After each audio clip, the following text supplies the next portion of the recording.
Jesus is expecting humble attitudes. Who can be more humble than Jesus?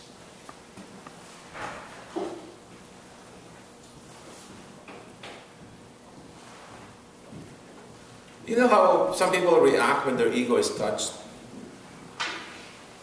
You don't know me. You don't know me. You are nothing. I was in the bus and somebody's ego was touched by the driver. I don't know what happened because I was way in the back and that happened in the front. But when she started screaming, I could hear every word she said. You know what she said?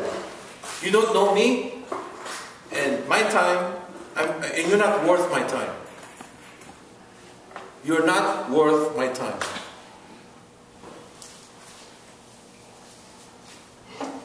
Is that humble? It's the proper attitude. Okay? Next, Wednesday. What's the feast on Wednesday? If you read the Bible study materials, you should see that. Dedication. Yeah, the Lateran Basilica in Rome. The Lateran Basilica, you must have seen that. Yeah. It's a big basilica, and it's the mother of all churches. That's what they call it. Yeah, it's in Rome. The Lateran Basilica. It's very beautiful. You see people, and you know, many of them probably were not even Christians, and they would, like that, their mouth open. You can have something. Because they were in so much appreciation of what they see. So much beauty and splendor. I put in the indestructible, she didn't put it, temple.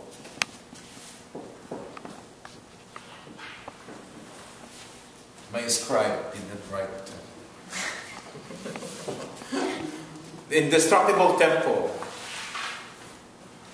You know how long the church has been in existence?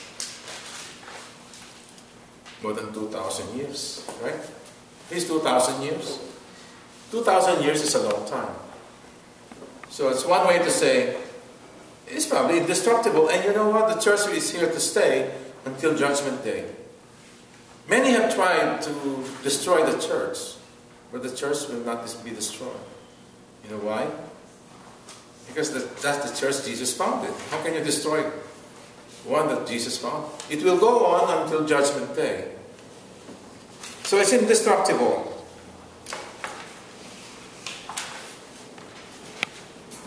What this means is,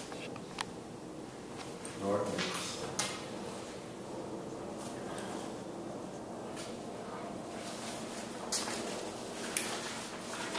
when the Lord is with the church, how can you destroy the church?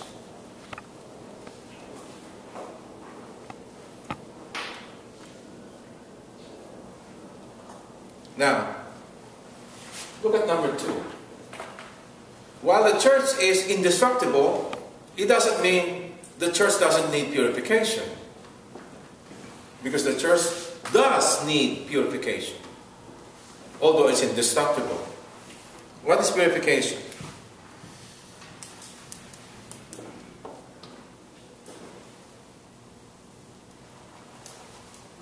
Holiness.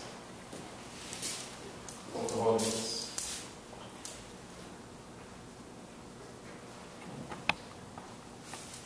You know, so many people in the church are not holy.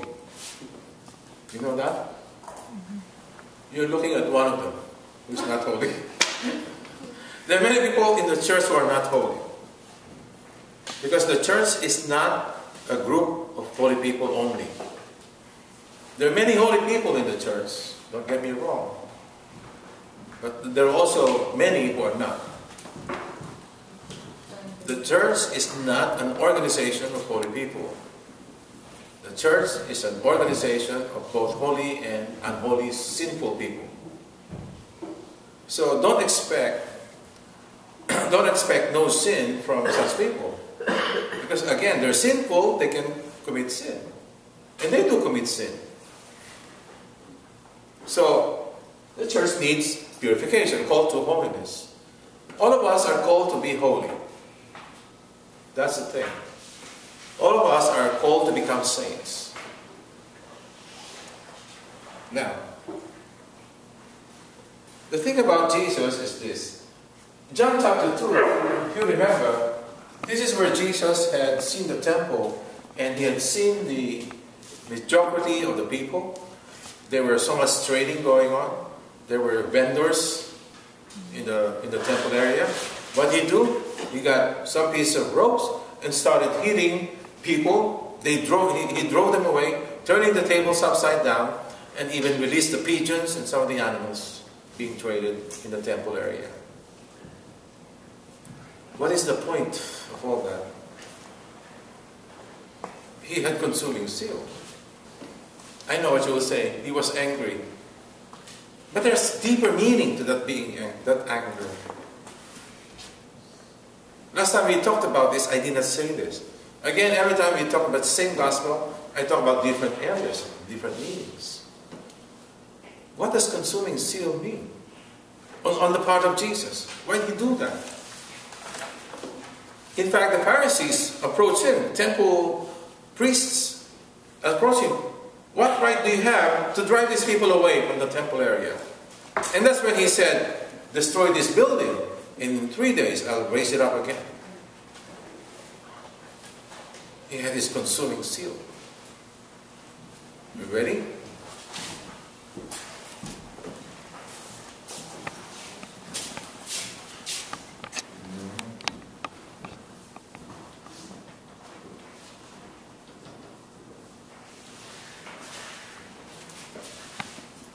That's the meaning of this.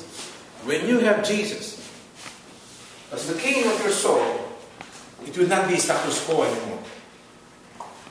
It will not be the same old thing. No. You'll be a different person. That's what Jesus is pointing here.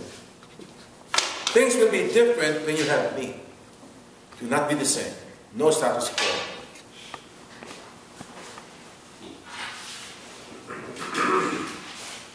What good is it if it's the same?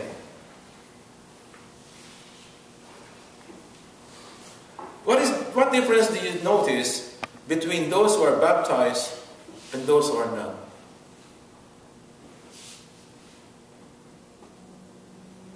I see some of them even wearing rosaries around their neck. They wear rosaries. I was looking, yeah, that's a holy rosary. And then they have this here, then this here, here, here, here, the top. They have marks. Hey, yo! Hey, come on, yo! And then they curse. What's that rosary for? What is the difference between these baptized and those who are not? There's no difference. Jesus says, if you love only those who love you, what is there to that? Even the pagans do that, right? Even the pagans do that. You must be different because you are my child. You are the child of God. You must be different. So there's no status quo. That is the source of the consuming zeal of Jesus Christ. He was burning his desire. Remember he said, I wish the whole world is blazing in fire already. It's his consuming zeal that everybody would believe and have him as the king of their souls. Because it's his wish that everybody go to heaven. Unfortunately, the gate is narrow. Many will try, but will fail. Many will try, but will fail. I'm glad there are many people here. That's a good sign.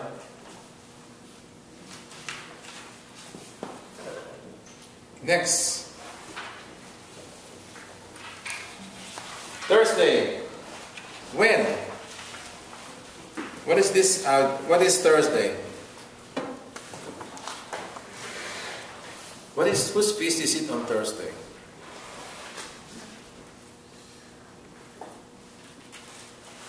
Those in the holy orders.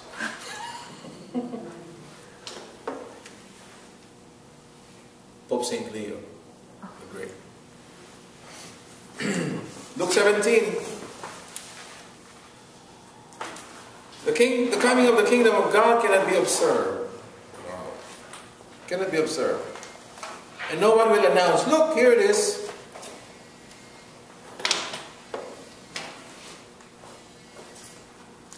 The kingdom of God is within you, he says.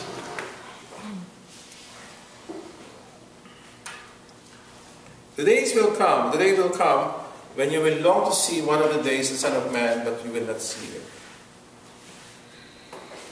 What Jesus is saying is, you will not see Jesus walking on earth again. He will show up like lightning. You know lightning? Gone. Right? And then you'll hear what? You'll hear thunder. And that's it. That's how quick he's going to be on his day.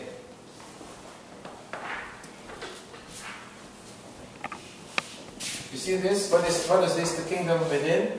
The kingdom of God is among you. You need to write it down. The kingdom of God is among you. That was the very word of Jesus Christ. The kingdom of God is among you.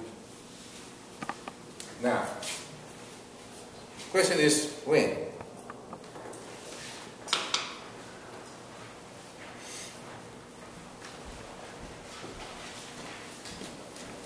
I put this here because the Pharisees had the wrong notion of the kingdom of God, of the Messiah. Yesterday we were in New York, and I was watching this Jewish guy, short, fat, with this thing on his head, and he was reading what seemed to be the Torah, and he was praying. He was praying while in his store, and we were there. In the other side, in the other store, I saw Muslims buying from the Jewish guy. And we were there in that other store. And then I noticed a speedometer in the middle of his. When we gave our offer price for the dress, he took his speedometer and put his blood pressure went up.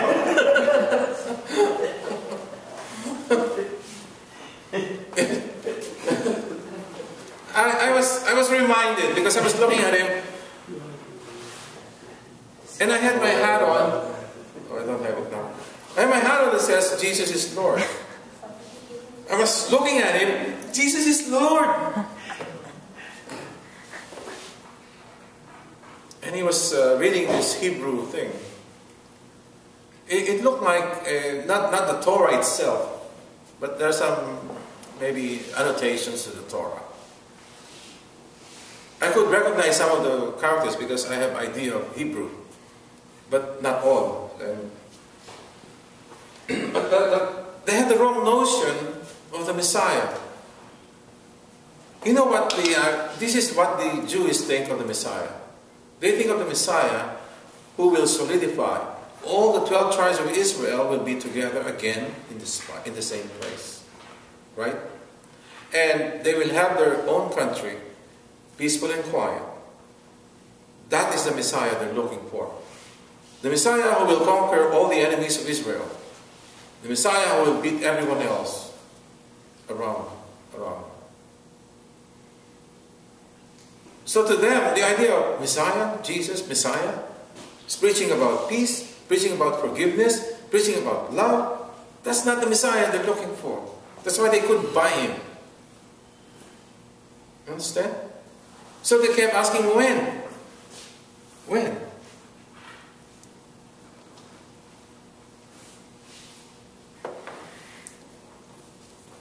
They were concerned about peace, physical peace, as a nation, but that's not what Jesus is after. Jesus is after, see, they were looking for peace like Reagan's doctrine. Peace through strength. If you're afraid of me, we can have peace. Because if you don't align yourself, I will send 2 nuclear bombs. So you better behave. That's the peace through strength idea. But that's not Jesus' idea. The idea of Jesus is not being strong so people are afraid of you. People cannot react to you. The idea of Jesus is you have peace within you. Because out of love you conquer. You see the difference? That's why the Pharisees could never understand what Jesus was saying. There's such a huge gap in their thinking. Jesus thinking about peace, inner peace, through love, peace, and forgiveness. We were meditating on forgiveness. So, the soul